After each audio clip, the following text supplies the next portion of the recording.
एक ही घड़ी और मुहूर्त में जन्म लेने पर भी सबके कर्म और भाग्य अलग अलग क्यों होते हैं? एक बार ये प्रश्न एक राजा के मन में आया और उसने कुछ विद्वान ज्योतिषियों और महात्माओं की सभा बुलाई और उनसे ये प्रश्न किया।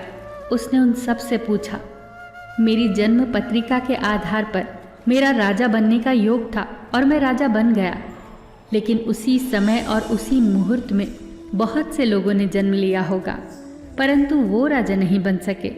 इसका क्या कारण है महात्माओं? राजा के इस प्रश्न से सब सोच में पड़ गए। कुछ समय के लिए सन्नाटा छा गया। फिर अचानक एक वृद्ध महात्मा खड़े हुए और बोले, महाराज, आपको राज्य की सीमा से कुछ दूर घने जंगल में एक महात्मा मिलेंगे।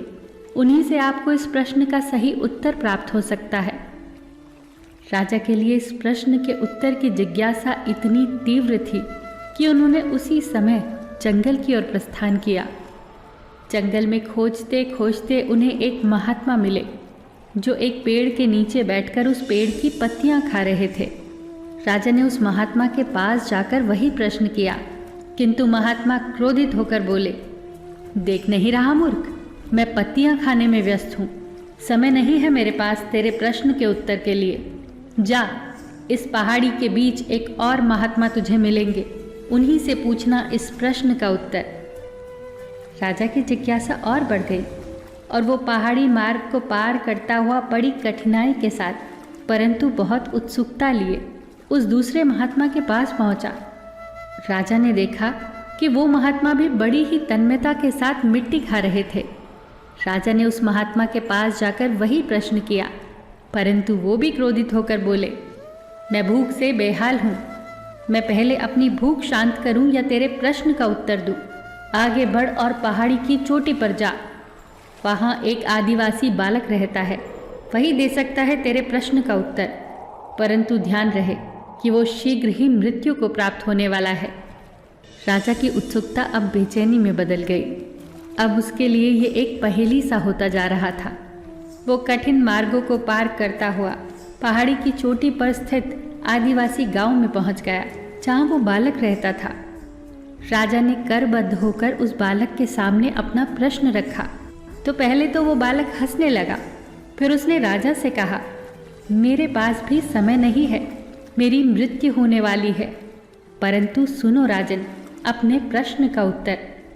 मैं, तुम और वो दो महात्मा जो तुम्हें पहाड़ी मार्ग पर मिले थे, हम चारों कई जन्मों पहले भाई भाई थे। हम राजकुमार थे। एक बार हम चारों राजकुमार भाई शिकार खेलते खेलते जंगल में बहुत दूर निकल गए थे और मार्ग भटक गए थे। हम भूख प्यास से बेहाल थे और अचानक हमें आटे की एक पोटली मिली। उस आटे से हमने 4 रोटियां बनाई और आपस में बांट ली। हम अपने अपने हिस्से की रोटी खाने ही बैठे थे कि एक भूख प्यास से तड़पता हुआ महात्मा हमारे पास आ गया। पत्तियां खाने वाले भाई से उसने कहा, बेटा, मैं कई दिनों से भूखा हूँ, अपनी रोटी में से कुछ हिस्सा मुझे भी दे दो ताकि मैं जीवित रह सकूं। ये सुनते ही वो भाई क्रोधित हो गया और बोला, तुम्हें रोटी का एक हिस्सा दे दूंगा तो मैं क्या खाऊंगा?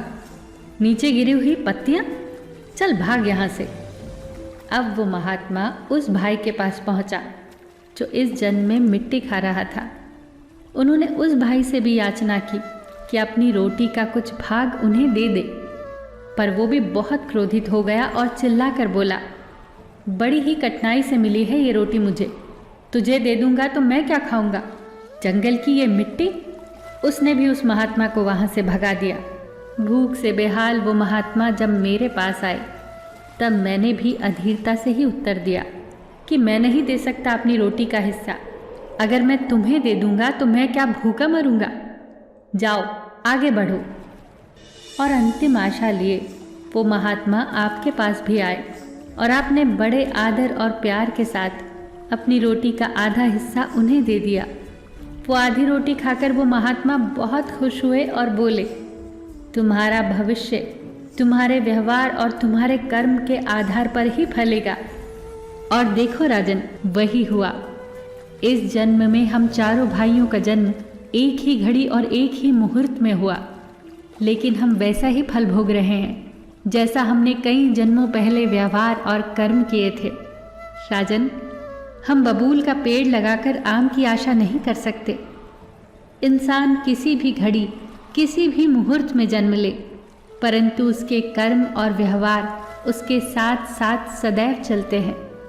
कर्म कभी पीछा नहीं छोड़ते। कितनी प्यारी बात कही है किसी ने। कर्म की गठरी बांध के जग में फिरे इंसान, जैसा करे वैसा भरे, विधि का यही विधान। कर्म